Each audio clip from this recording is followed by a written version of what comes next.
So at number 10, we have Halloween, and it's not the 1978 edition. Yes, it maybe is a classic, but there's 13 other movies that was in this so-called franchise, and we couldn't exclude all of them. Some of them were duds, of course.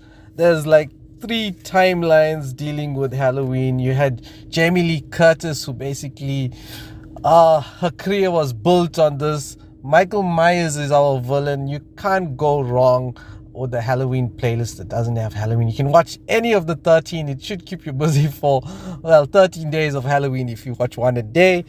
The movies itself, like I said, there were 1-2 duds. The latest installment of Halloween was 2018. We've had a sequel of it since then. It's not the best, but I thought the reboot really worked in certain aspects, gave the chills back. And of course, John Carpenter's music, you can't go wrong with Halloween. So that's our number 10. And let's hope Michael Myers keeps on living and coming back. It just makes us more happy when we see that mask. You stop following me with the camera! I'm in control.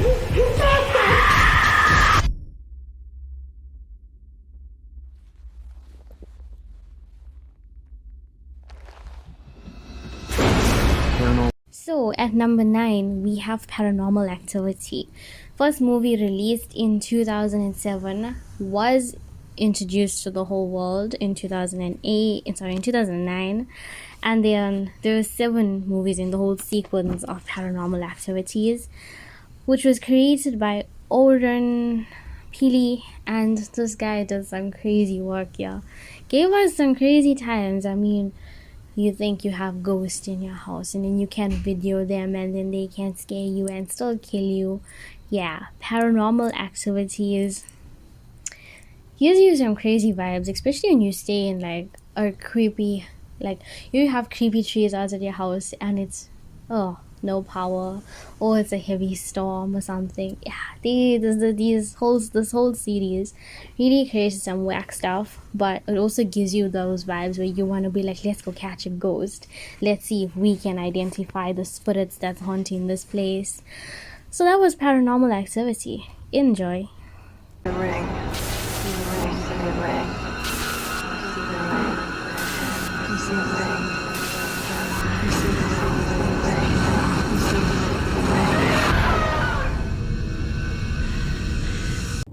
And our number 8. Yes, 8. We have The Ring. The Ring is a 2002 horror movie and stars Naomi Watts.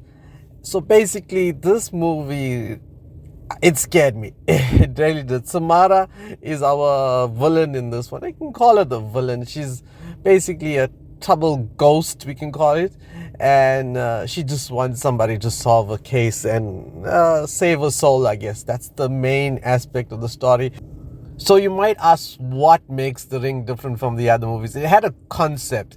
So basically, you watched this tape and after 7 days you died. It was so unique and it was creepy as hell, because we've all watched tapes and stuff back in the day, and then it moved on to DVDs, and you're like, what if this really happens one day, where there's some type, it may be like a virus type thing that travels, I don't know. So nowadays things are crazy. You know, they say video killed the radio star. I guess in this movie it's video killed everything. Yeah, Naomi Watts is quite good in the movie as well. And this girl who played Samara, I'm not too sure who she is. She didn't speak much. The creepiest part of the movie is when she comes out of the TV screen. Yeah, literally, not your TV screen, but in the movie there's a TV screen and she walks out with her hair all messed up. I'm like, oh God, this girl is, if I see this, I'm out. There was a sequel. It wasn't very good, and that's why this movie stays at 8. If the sequel was a little bit better, it probably would have went up that list. It's also based on a Japanese movie and a book that came out. So if anybody wants to reference and do some homework, that's where you can find out. Here. Take it.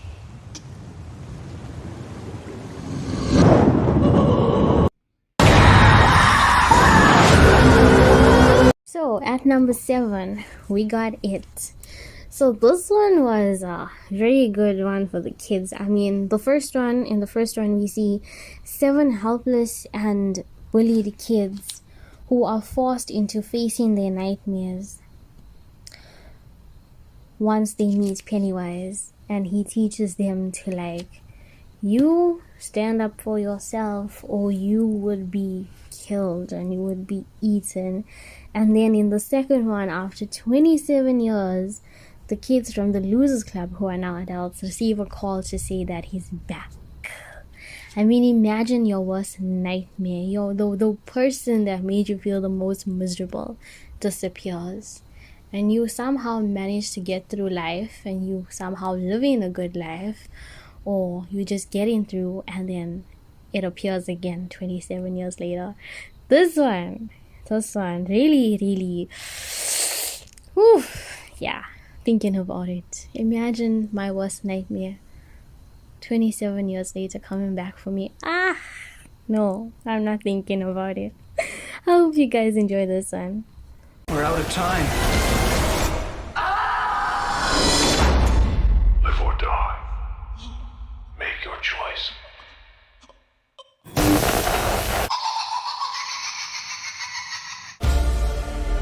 At number 6, we got the whole series of Saw.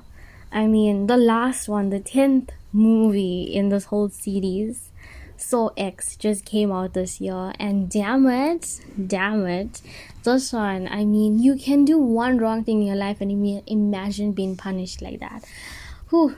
This movie gives you the creeps, really gives you the creeps, and it gives you the shivers and stuff. So it's a very nice movie to watch during Halloween season. And just to imagine, you go to a Halloween party and someone dresses up like this guy from Saw. Yo, I'm telling you, wanna balega in this one. So guys, enjoy Saw. There's a lady in a dirty nightgown that I see in my dreams. She's standing in front of my mom's bed.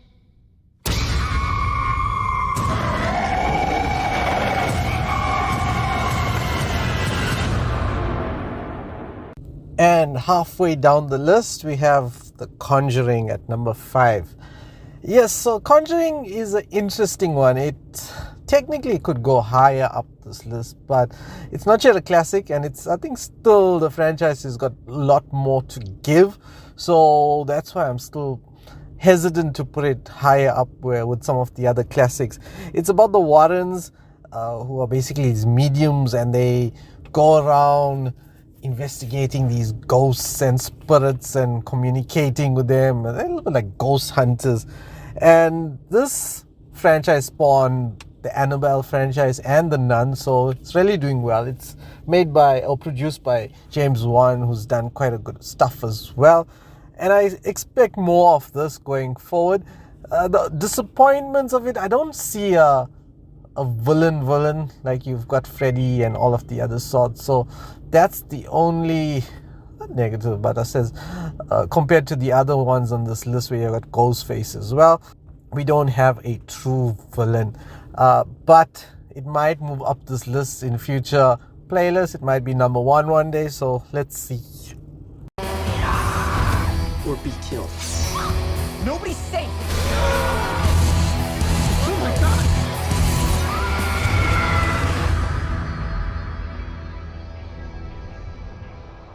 So, on our top 10 list of Halloween movies, at number 4, we have Final Destination. So, there was a whole series of 5 movies for Final Destination, starting from the year 2000 to 2011. So in the first one, we saw where a teenager sees a premonition of the plane explosion. In the second one was a year after the plane explosion, a college student had a vision of this deadly accident that was caused by a logging truck.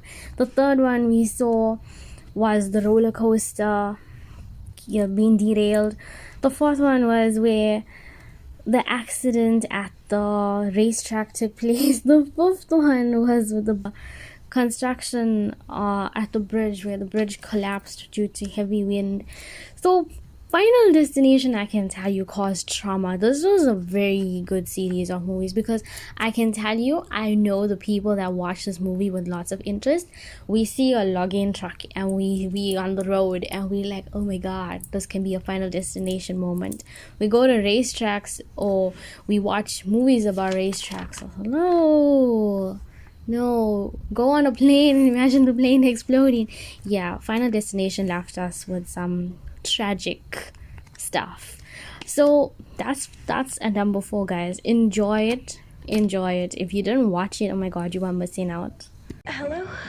Hello, Sydney. One step too far. Do you like scary movies? What's the point? They're all the same. Some stupid killer stalking some big-breasted girl who can't act, who's always running up the stairs when she should be going out the front door. It's insulting. Hello, Sydney. What's your favorite scary movie? Yes, you guessed it. It's Scream at number 3. And it's one of the best movies that came out in the 90s. That was your slasher/teen movies.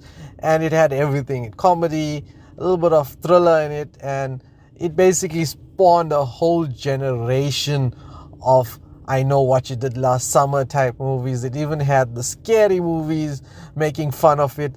There was a TV series, and then of course everybody dressed up like Ghostface. So it was one of the best franchise at that time, and it's still alive and kicking. We had one released in 2022, and hopefully we're gonna get more as well. It starred Neve Campbell and Courtney Cox as well, and in the 90s and early 2000s, of course, they were famous. You had Courtney Cox from Friends and Neve Campbell, who did quite a bit of stuff as well. It's at number 3 on the list. It could have gone higher, but I think the number 3 and 4 of Scream was a little bit of a letdown. 5 and 6 has improved it, so that's why it's still high, but could have gone better.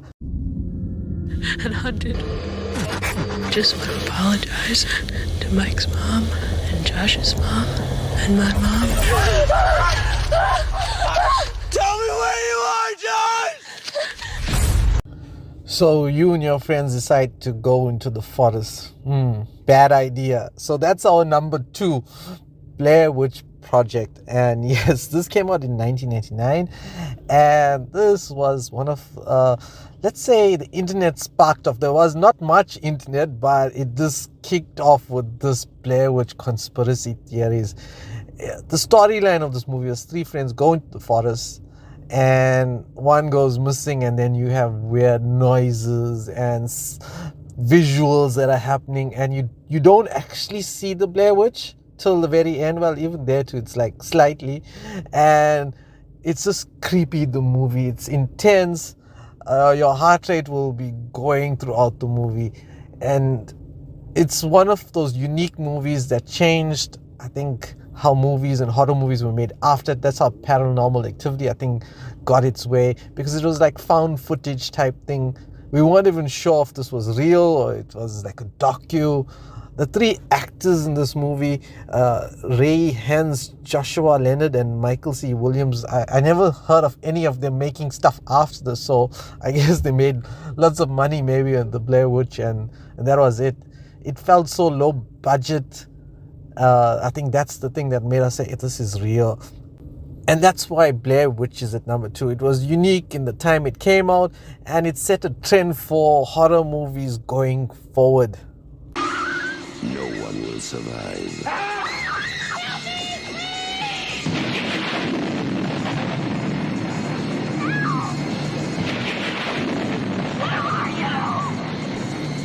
From West. And finally at number 1, yes, we've been waiting for this. We've got The Nightmare on Elm Street. And I know some of the people were thinking, but why? It's a classic. It's 1984. So there's like 7 movies in this franchise. And I think Freddy is like your ultimate baddie in horror movies. I was underage and I watched this, and it scared the hell out of me. I was not supposed to watch this, and you couldn't sleep, because Freddy's whole concept is he gets into your dreams and he can kill you in your dreams. And he killed them in so unique ways. People didn't even know whether they're asleep or this is a dream. And there was that creepy song, 1, 2, Freddy's Coming For You. Oh God, that was that was the ultimate. We had some disappointments of it, of course. I think after there was like number 4 and number 6, it was a little bit downers. And then of course you had Freddy versus Jason, which just didn't make sense. This was just to make some money, I guess. And then of course we had the reboot in 2010. That didn't really kick off as well, because it just felt out of place, I guess, and we knew all the tricks of Freddy Krueger.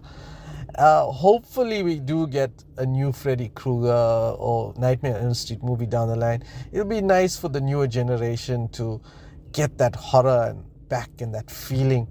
I hope y'all enjoyed this list. It's like I said, it's a tribute to horror fans out there, or slasher, or anything that's Halloween related, and we hope to do more lists for you guys in the future.